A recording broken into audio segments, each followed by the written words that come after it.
Hello, guys. I am so happy and I thank God for this wonderful time to bring up another topic of Indian polity.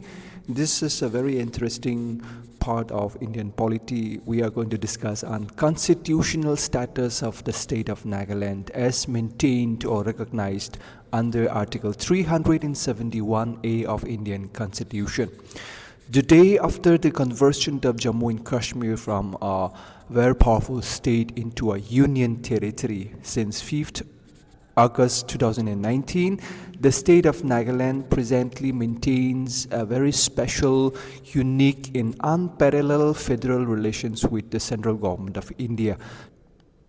Why special status has been granted under Article 371A to the people of Nagaland is because the state is based on a very unique and distinct political and cultural history.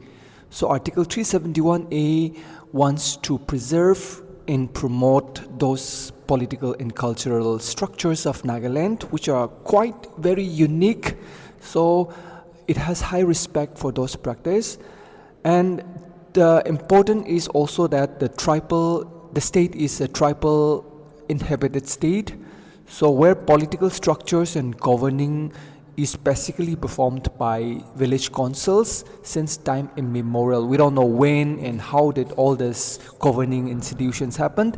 It was very much skillfully been governed and administered by our forefathers. Nobody taught us, not even Britishers taught us the art of administration and governance, but the village was the unit of Naga polity. So there, our ancestors, our forefathers, they were skillful governors, administrators. So time immemorial, we had the art of statecraft. So this was quite unique to the other state and to the other people. So 18 tribes in altogether, the Nagas are represented by Naga Hoho. It is not necessary to read the entire text of Article 371A because this article is one of the most comprehensive article of the Constitution. But if we read the starting lines of the article, it says it all. Almost all the major powers and rights granted to the state of Nagaland and to the people of Nagaland are mentioned in this first part of the article. You will find almost all the area of individual's life is protected and covered, just like political rights, religious, social, and economic rights of the people of Nagaland are all mentioned in the first part of this article. There are already mentioned 4 areas. So in these 4 areas, no act of parliament whatsoever. So there's no action or no act of parliament can be applied in the territory of Nagaland if any of the mentioned 4 is to be disturbed or restricted by such parliamentary law. For example, the first one is the religious. Any religious behavior or practice of the indigenous people of Nagaland, if parliamentary law is going to disturb or restrict, then that it will not be allowed. And the next is social practice of the Nagas. The definition of social practice is very wide. So it may include any practice or any behavior or attitude that is connected with being a Naga. The definition is very wide. So it is bound to inclusive of any social practice.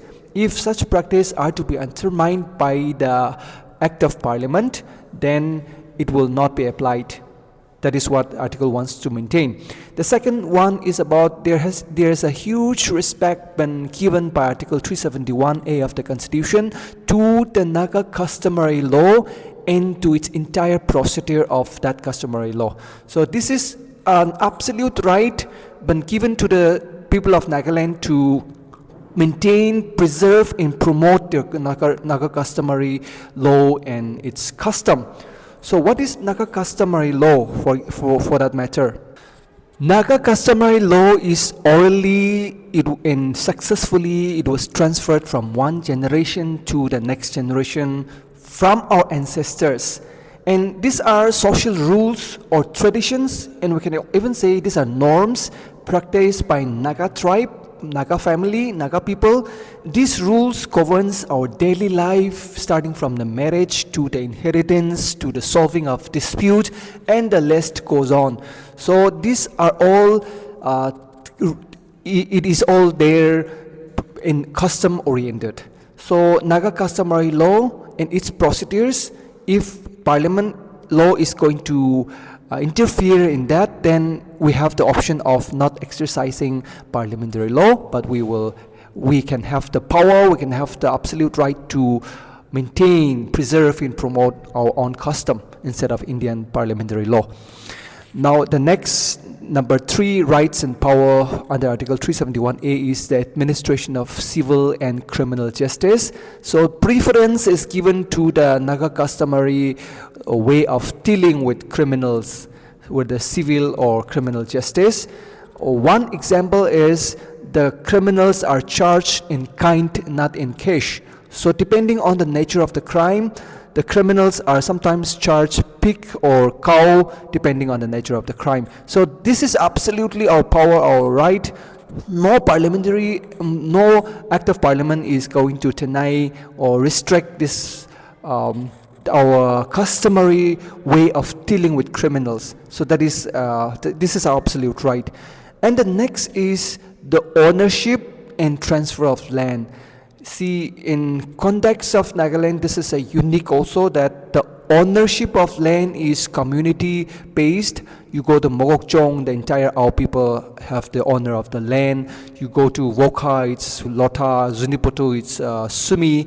So the areas, the districts are, the land are the owners of the community. The tribal communities are owning the land, and not just the ownership, but how that land is transferred from one community, from one person to the other, and from one generation to the next, are all very smooth and very much based on custom and tradition. And the most important also is the resources that the land is bound to produce. So this is very much important. States in India does not have complete control over the resources of that state. So the state has the control on onshore minerals or resources like sand, stone, or gravel, whatever it is. Minor resources of that land, of that state, belongs to the state.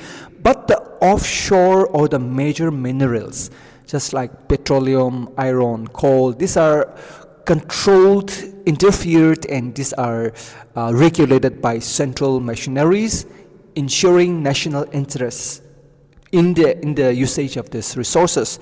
So just I want to read out one article, that is Ownership and Regulation, Article 297.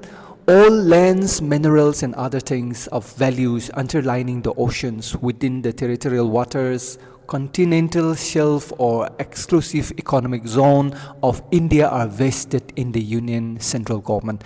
So these are applied to other states of India, but one special features and absolute power and understanding is given to the state of Nagaland and the people, that the ownership and the transfer of land is up to our traditions, our ancestors, our custom and tradition style. And not just that, but the resources that is the land is bound to produce is absolutely in the hands of the tribal people. The government, not even the state government, has the power to interfere in that. So the land holding is such tribal base that state government even cannot regulate the affairs of this coal mining and other resource extraction, which is exclusively falling in that tribal jurisdiction, communal jurisdiction. So just very short in a very brief manner, but then almost all the area of an individual life is covered. You say about culture, it is covered in Article 371A. You talk about religion, talk about social, political, customary law, whatever is important for an individual's life to exist. I think these are all very much understood, very much protected, preserved, and promoted by this very important law of India, that is Article 371A. Thanks to the Constitution of India, that the uniqueness of Nagaland are still intact, that the very beautiful customs and traditions and religion and social, all of this vibrant Naga identities are all protected under this very powerful law of India, that is the Article 371A. I think today we will stop my lecture here, and let's meet some other time with another new episode of our Indian Polity lectures. Thank you for listening and have a good day.